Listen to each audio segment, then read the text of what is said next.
कि आपकी जो फोर्स लग रहा है वो ऐसा लग रहा है कि वो अलोंग द बेस से पैरेलल है, अलोंग इसके साथ नहीं, इसके पैरेलल है, ऐसे लग रहा है। मान लो एफ फोर्स लग रहा है इस पे, ठीक है। तो इसकी एक्सेलरेशन अब कैसे मानोगे तुम? जैसे मानो मान लो, लेकिन एक्सेलरेशन कैसे होगी? हमेशा रुको, इसको पहले एंगल थीटा दो, पट पट पट पट पट पट पट पट पट पट। इसको वैसे तुम एक अपना थॉट दो, एक्सेलरेशन कैसे मानोगे? स्टेटमेंट 1 का सही प्रयोग होगा यहाँ पे। ये पहला सवाल है जिसमें तुम्हें स्टेटमेंट 1 की अहमियत समझ आएगी। ट्राई करो, ट्राई करो। साफ साफ दिख रहा है ना? साफ साफ दिख ही रहा होगा।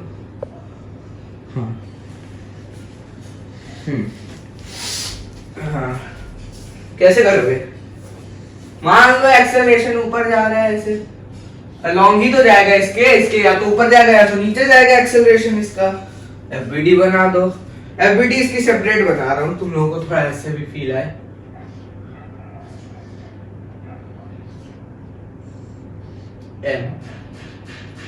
एम दिया है, इधर से ऐसे नॉर्मल आ रहे हैं, यहाँ पे ऐसे नॉर्मल इसको भी दिखा देते हैं। इसमें जब दिखाई दे रहे हैं यहाँ पे ऐसे mg नीचे भी दिखा देते हैं, ऐसे इसी में बना देता हूँ मैं, एंगल थीटा दिखा देते हैं, mg साइन थीटा दिखा देते हैं,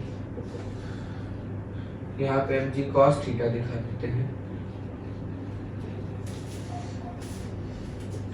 mg कॉस थीटा दिखा देते हैं। और f से अब एंगल कैसे नापोगे? f से एंगल कैसे नापोगे? अबे यार ये सेम लाइन है और ये वही सेम लाइन है, तो एंगल फिर से यहाँ थीटा हो गया, तो अलोंग यहाँ पे हो गया तुम्हारा f cos थीटा यहाँ हो गया, और तुम्हारा इधर इसके अलोंग f sin थीटा हो गया। हलवा कर दी हूँ मैं यहाँ पे देखो, बहुत खराब बनाता हूँ। पट पट पट पट, इसी हमको एक्सिस यही माननी पड़ेगी। क्यों? क्योंकि हमारे एक्सेलरेशन अलोंग इसी एक्सिस पे होगा, और एक्सेलरेशन मान लो ये है एक्सेलरेशन। यहाँ पे तुम्हारा फोर्स लग रहा है F cos थीटा, यहाँ नीचे तुम्हारा फोर्स लग रहा है F sin थीटा, यहाँ पे तुम्हारा एक और फोर्स लग रहा है mg cos थीटा, यहाँ पे तुम्हारा एक फोर्स लग रहा है mg साइन थीटा। ठीक है, समझे कि नहीं समझे? समझ गए ना कैसे तोड़ा हूं? ये सब दिख रहा है ना, साफ साफ समझ रहे हो ना? समझ रहे हो, दिख रहा है। mg cos theta, f sin theta एक साथ, और f cos थीटा और mg sin थीटा इस साइड। एक में तुम्हारा लग जाएगा फर्स्ट लॉ, एक में लग जाएगा सेकंड लॉ उसमें लगेगा जिसमें हम लोग की एक्सेलरेशन नहीं है।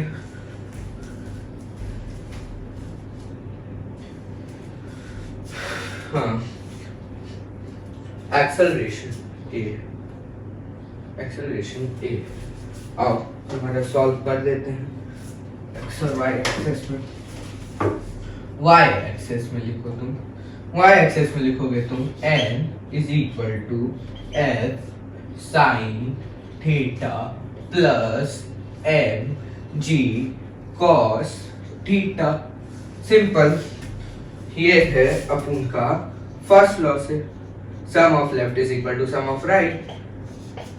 अब आ जाओ तुम x एक्सेस में, x एक्सेस में तुम लगाओगे summation of all forces in x is equal to m a x।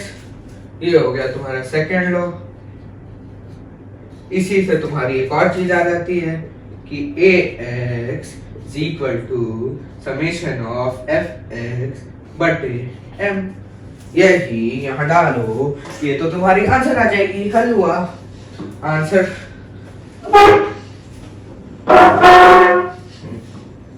Answer acceleration is equal to f cos theta, f cos theta minus mg sin theta. why mg sin theta minus f cos theta क्यों नहीं? क्योंकि हम लोग का acceleration f cos theta की तरफ हम लोगों ने माना है, तो अगर हम लोगों ने एक्सेलरेशन f cos थीटा की तरफ माना है तो 100% mg f cos थीटा से छोटा होगा, तो हम लोग डिफरेंस लेंगे और एक्सेलरेशन वाले के साइड को पॉजिटिव मानेंगे, नेगेटिव वाले को नेगेटिव मानेंगे। जयराम जी की डिवाइडेड बाय m, ये आ गई तुम्हारी एक्सेलरेशन। चलो तुमको थोड़े अच्छे अच्छे सवाल आने लग गए हैं।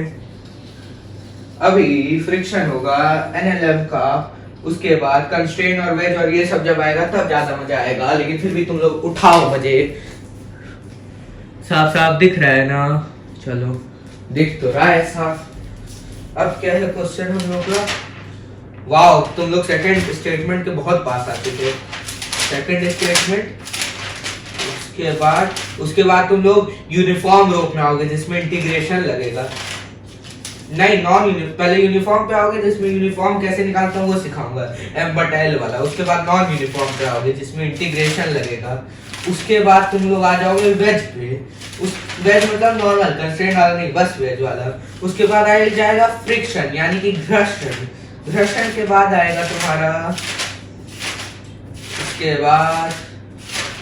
बाद बहुत लंबा है फ्रिक्शन। फ्रिक्शन में तुम्हारी 3 क्लासेस लग सकती हैं, बहुत लंबा फ्रिक्शन है, मतलब बहुत एक्सटेंसिव टाइप के फ्रिक्शन हम लोगों ने किया है। आओ 21 करते हैं। Same question, find acceleration and normal.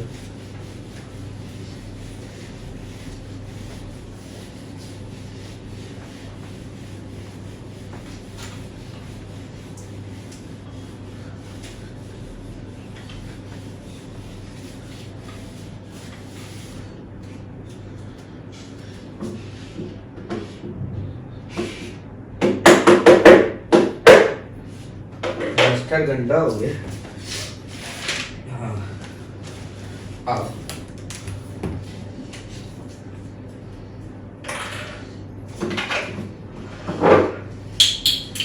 Question says to us that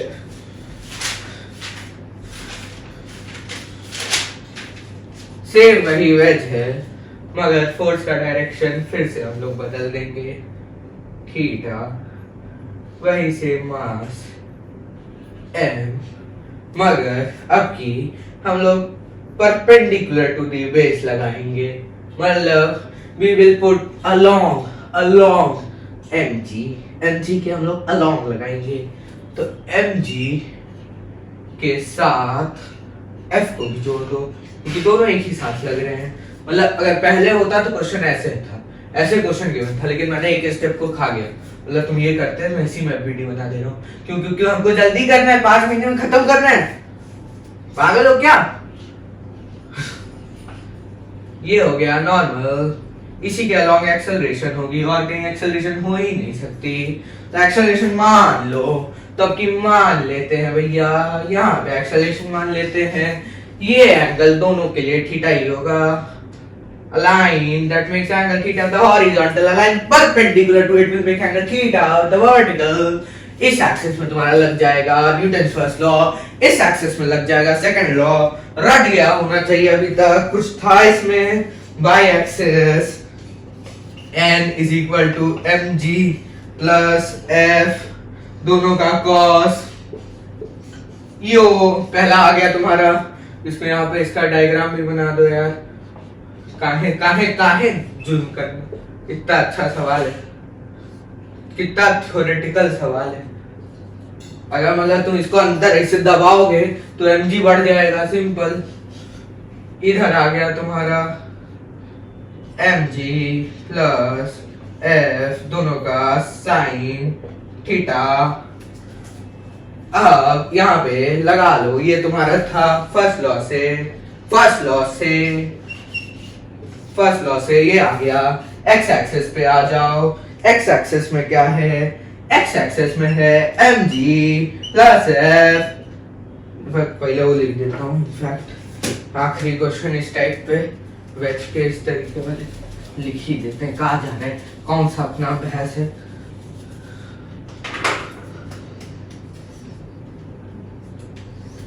x axis में कह सकते हैं summation of all fx is equal to m ax. This implies that ax is equal to summation of fx but m तो हम लोग का ax आ गया summation of fx is equal to mg plus f whole का sin theta बटे m answer आ गया through second law यो आ गया आंसर, कॉपी इट डाउन। इसके बाद अब आएगा अपना statement two, very important statement 2, लेकिन सबसे ज्यादा इंपॉर्टेंट होगा स्टेटमेंट 3।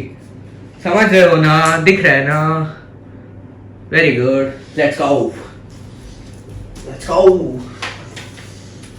यो।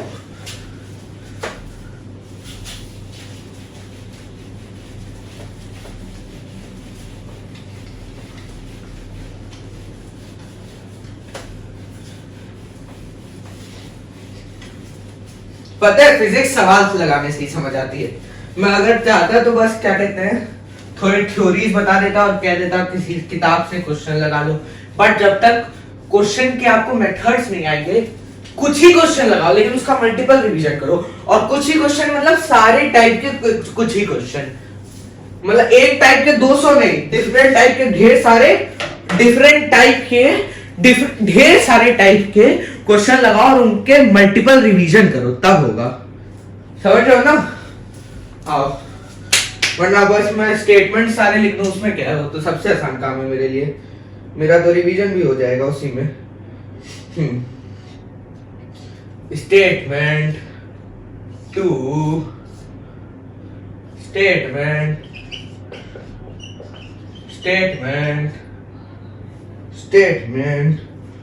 2 क्या कहता है हमसे?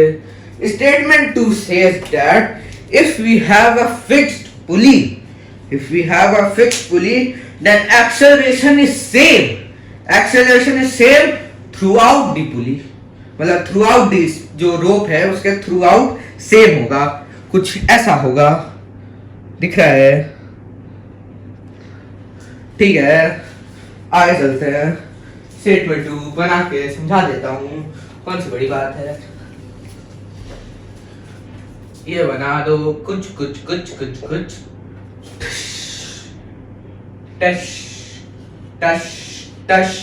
टश। यहाँ पे तुम खड़े हो, यहाँ पे नेहा खड़ी है। अब नेहा तुमको खींचते जा रही है, तुम खिंचाते जा रहे हो, तो तुम्हारी एक एक्सेलरेशन ऊपर आ गई।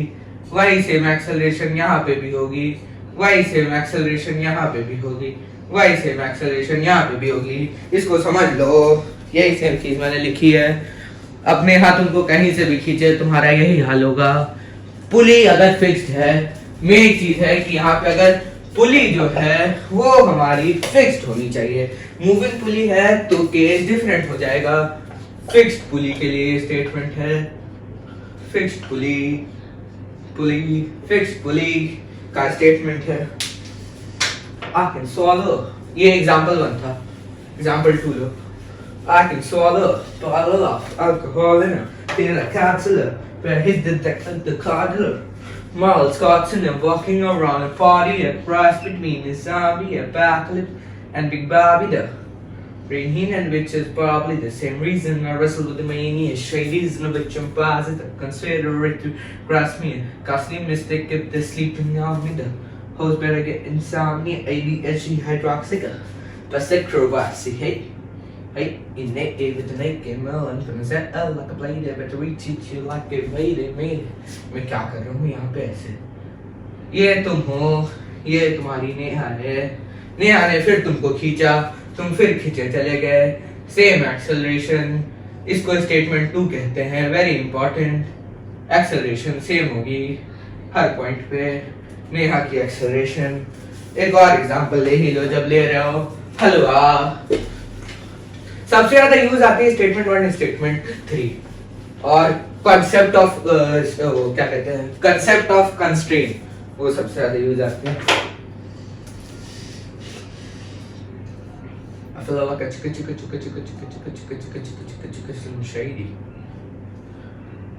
ये हो तुम फिर यहाँ पे खड़े हो, फिर नेहा ने बुलाया, तुम फिर खींचे चले गए। यहाँ से नेहा खींच रही है तो तुम फिर जा रहे हो।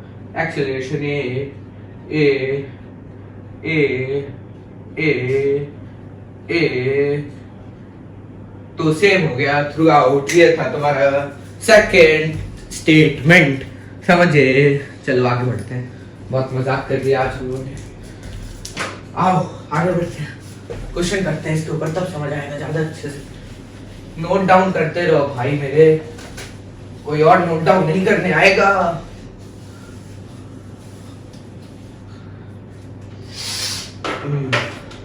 क्वेश्चन नंबर 22 आ गया ना? उन्होंने 21 कब कर दिया? अभी 21 कर दिया हम लोगों ने। 22 ये लो तुम अपनी सेम वही वाली पुली के इस एंड पे एक मास लटका है M1, इस एंड पे एक और मास लटका है M2, पुली फिक्स्ड है, मूविंग नहीं है, फिक्स्ड पुली है, जुड़ी है। तुमसे पूछा है find acceleration, find tension, find acceleration, find tension, find acceleration. यार मैं सी को ई कैसे बना देता हूँ, मेरा बोर्ड पे हाथ क्यों? एक्सेलरेशन एंड टेंशन बहुत है जिंदगी में। हाँ ट्राई करो सेम वाइन लॉजिक से कुछ थोड़ा और सुंदर बना सकते हैं। डायग्राम बड़ा बनाता हूँ तो ज्यादा सुंदर लगता है सॉल्व करने में, है ना? पार्ट फिश कुछ ज्यादा ही बड़ा नहीं कर दिया।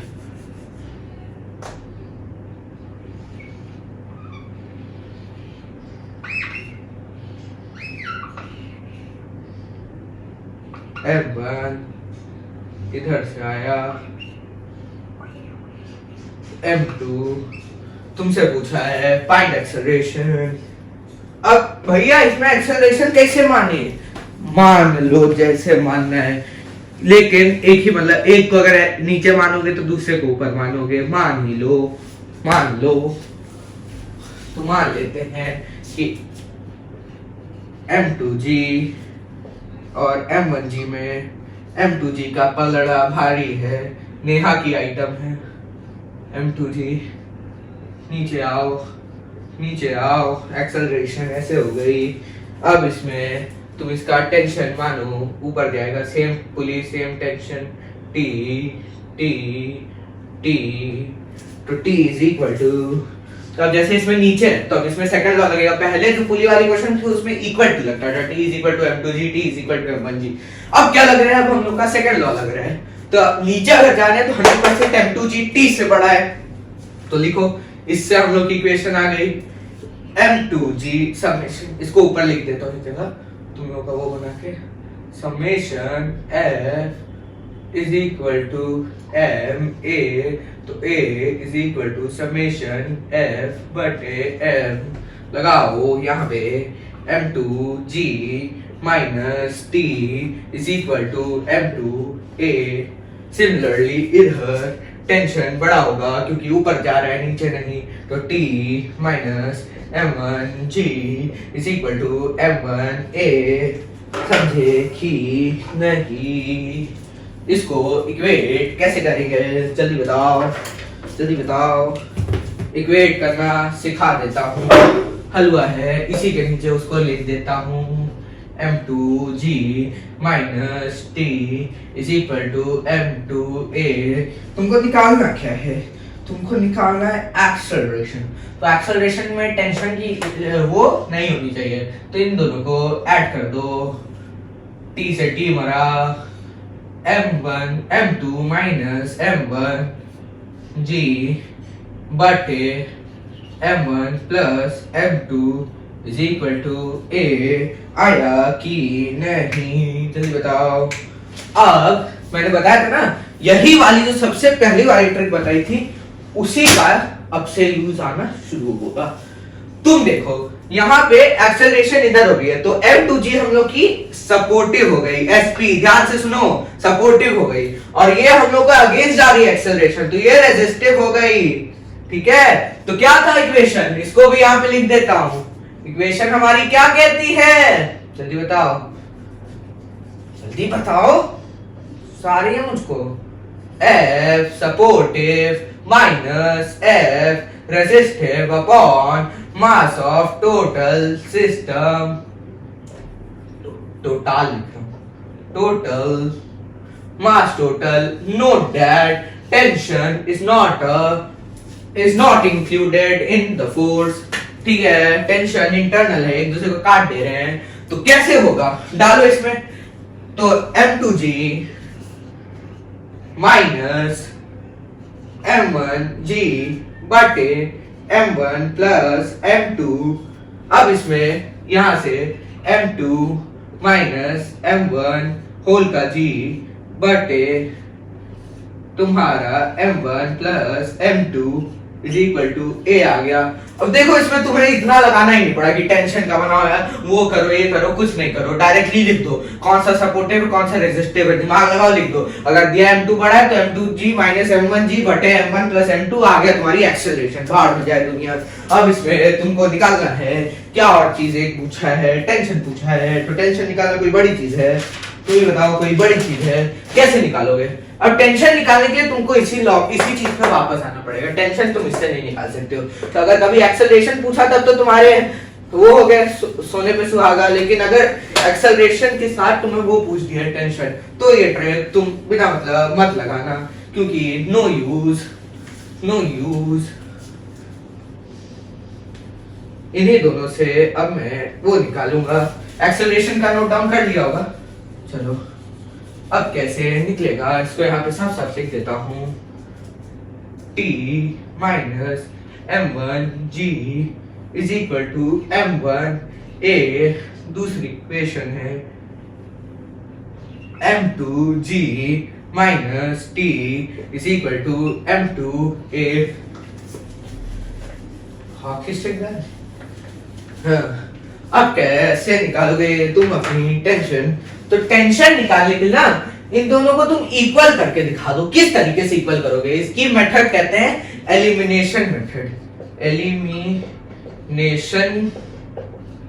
मेथड, मजाक में नया मेथड आ गया, एलिमिनेशन मेथड। जब भी ना ऐसा कुछ दिया हो कि जिसमें टी है लेकिन वो आगे वाले डिफरेंट है, तो उसमें कोशिश करो कि उसमें सिमिलर क्या है, और सिमिलर के अलावा और जो चीज है वो तुम दोनों में से एलिमिनेट कर दो। जैसे इसमें सिमिलर दोनों में a है और नॉन सिमिलर चीज क्या है, m1 और m2, तो हम लोग क्या करेंगे, एलिमिनेट, किस चीज को एलिमिनेट, एलिमिनेशन मेथड में किस चीज को eliminate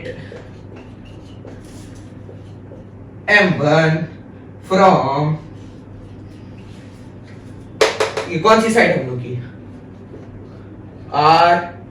RHS LHS from RHS of equation 1, इसको equation 1 नाम दे दो, इसको 2 दे दो, eliminate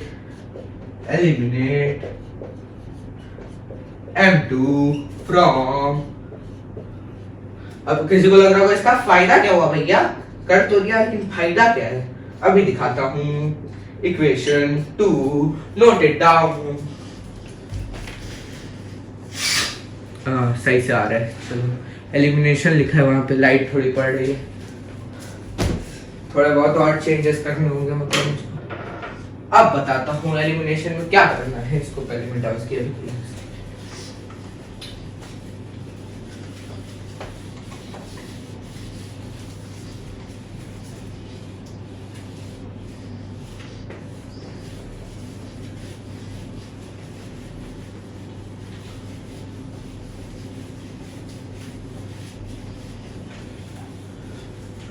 एलिमिनेशन कैसे करोगे, एलिमिनेशन करते हैं ऐसे करेंगे कि हमने क्या बोला है, पहले वाले में से Na1 को घटा दो, तो क्या करोगे तुम, divided by m1 simple eliminate हो गया, डिवाइड कर दो, तो इसको भी होल को m1 से डिवाइड कर दो, m1 से m1 मर गया, यहाँ पे आ गया तुम्हारा equation this is equal to t बटे m1 माइनस g, m1 से m1 फिर मर गया ना, minus g is equal to acceleration, इससे m2 डिवाइड कर दो, इसको इक्वेशन ऐसे है तो छोड़ो समझिए, m2 तो होल को भी m2 से डिवाइड कर दो, m2 से m2 मर गया, तो इससे आ गया हमारा g माइनस t बटे m2 is equal to a। अब दोनों इक्वल है, इक्वेट कर दो, this is equal to that, तो हो गया t बटे m1 minus g is equal to g minus t बटे m2, सिंपल हो गया, इक्वेट कर दिया तुमने। अब इक्वेशन सॉल्विंग तो हम लोग बचपन से सीखते आ रहे हैं और क्या सीख ही रहे हैं, है कि नहीं? अब समझे कि क्यों एलिमिनेट करना जरूरी हो गया, क्यों? क्योंकि अब हम लोग इक्वल टू के साथ खेल सकते हैं। अब अगर this is equal to this, this is also equal to this, अब इसमें करना है क्या, अब इसमें लाइक टर्म एक साइड ले आ दो, तो t प्लस t बटे m1 बटे m2 is equal to twice of g, simple. इसमें करना क्या है, इसमें करना क्या है, इसमें एलसीएम लेना है और क्या करना है, तो हो गया अपना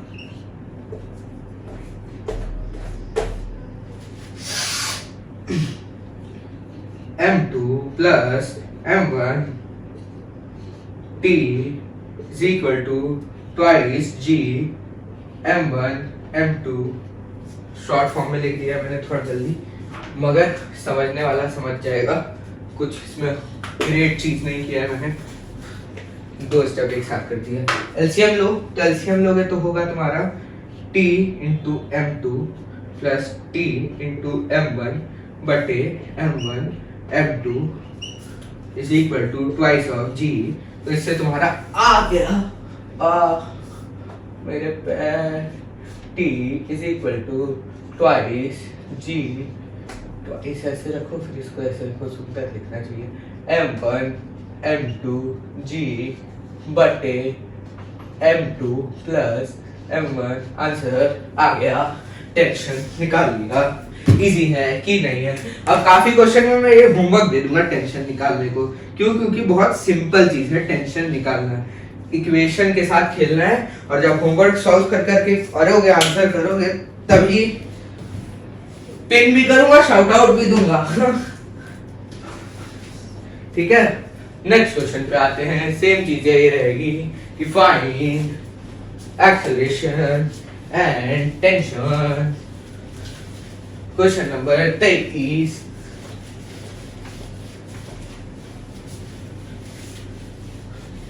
मार्क कर लिया, मतलब वो लिख लिया होगा मेरे हिसाब से, पॉज करके लिख लिया करो प्लीज, मूवी नहीं चल रही है, लिखना है।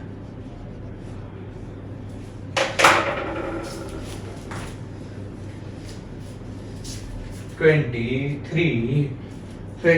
थ्री क्या हाल चल रहा है रिकॉर्डिंग का? 23, चलो ये लास्ट क्वेश्चन कर देते हैं, लंबी हो गई है क्लास आज। डिश ये हुआ तुम्हारा पुली, इधर एक मास, देख लो कितना मतलब सिमिलर है। इसी तरीके से अभी थोड़ी देर पहले हम लोग फर्स्ट लॉ में भी कर रहे थे ऐसे ही सवाल, बस आपकी एक्सेलरेशन नहीं आ जाए, तो वही मैंने कहा फर्स्ट लॉ के स्टेप्स सेकेंड लॉ में लगेंगे और ये सब पूरे मैकेनिक्स में लगेंगे। तो अगर किसी को स्ट्रॉन्ग करना है तो बेसिक को भी स्ट्रॉन्ग करना है। Tension tension tension tension. अब एक्सेलरेशन कैसे माने भैया, कैसे माने? मैं कह रहा हूं m2 बड़ा है, मान लो डिश क्या हूं, same acceleration same acceleration same acceleration, dish क्या हूं सेम एक्सेलरेशन, यहाँ पे नीचे m2g, यहाँ पे नीचे m1g। जैसे इसमें भाई तुम्हारा शॉर्ट ट्रिक लगाऊं तो इसमें F सपोर्टिव और उसका कर लो, ये 90 डिग्री पे है तो ये नॉन कंट्रीब्यूटिव हो गया, नॉन कंट्रीब्यूटिव, यही हमारा एक सपोर्टिव हुआ SP। तो हमारा क्या आ गया, m2g। एक्सेलरेशन अगर शॉर्ट फॉर्म में निकालना, अगर स्पीड में निकालना एक्सेलरेशन, लेकिन मैं अभी स्पीड में नहीं निकालूंगा, लेकिन फिर भी एक बार तुम लोग के सहूलियत के लिए निकाल ले रहा हूँ। Total mass m1 plus m2, तो m1 प्लस m2, एक्सेलरेशन आ गया, एक्सेलरेशन आ गया, एक्सेलरेशन आ गया। इसमें क्या था, कुछ था? आदमी चाहे तो इतने जल्दी निकाल सकता है। बस थोड़ा तुम लोग को और अच्छे से समझाने के लिए मैं तुम्हें एफबीडी के साथ समझाता हूँ, क्योंकि मैं पढ़ा रहा हूँ। ये मेरी गलती है कि मैं पढ़ा रहा हूँ, मजा आती मुझे पढ़ने। यहाँ पे तुम लगा लो, ये चीज लगानी होगी तुमको, इस चीज को लगाना है, ये चीज तो है, तो यहाँ पे लगाओगे तो तुम्हारा नीचे एक्सेलरेशन हो रहा है, तो m2g 100% बड़ा होगा t से, तो t को माइनस कर दो और एक्सेलरेशन वाला प्लस होगा, दूसरा वाला नेगेटिव होगा, इज इक्वल टू m2a।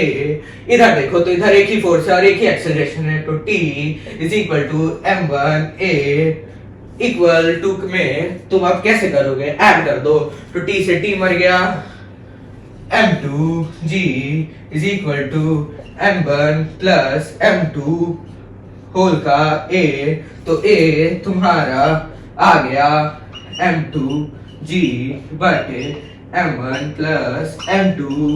टिश क्या हूं। अब तुम्हारा इसमें से और क्या निकालना है, तुम्हारा टेंशन निकालना है, हाँ टेंशन निकालना है ना। टेंशन तुमको होमवर्क दे देता हूँ, tension homework, fine tension homework. तो इस पे मुझको 50 लाइक्स करवा दो, जल्दी से जल्दी शेयर करो। अच्छे से सिस्टम सही हो रहा है यहाँ पे, सब चीजें नई हो रही है, सब मस्त हो रहा है। बस शेयर करो, लाइक करो, शेयर करो, क्योंकि मुझे अभी उसकी बहुत जरूरत है। शेयर करो तभी फैलेगा उनका, समझे कि नहीं? तो शेयर करो with hashtag BOFistime, hashtag BOFistime, hashtag BOFistime, hashtag BOFistime. Thank you for watching. Hashtag BOFistime, hashtag BOFISTTIE, hashtag BOFistime, hashtag BOFistime, hashtag BOFistime। और वीडियो जल्दी अब आएंगे और अच्छे क्वालिटी में आएंगे। यो अच्छा दिख ही नहीं रहा है, यो।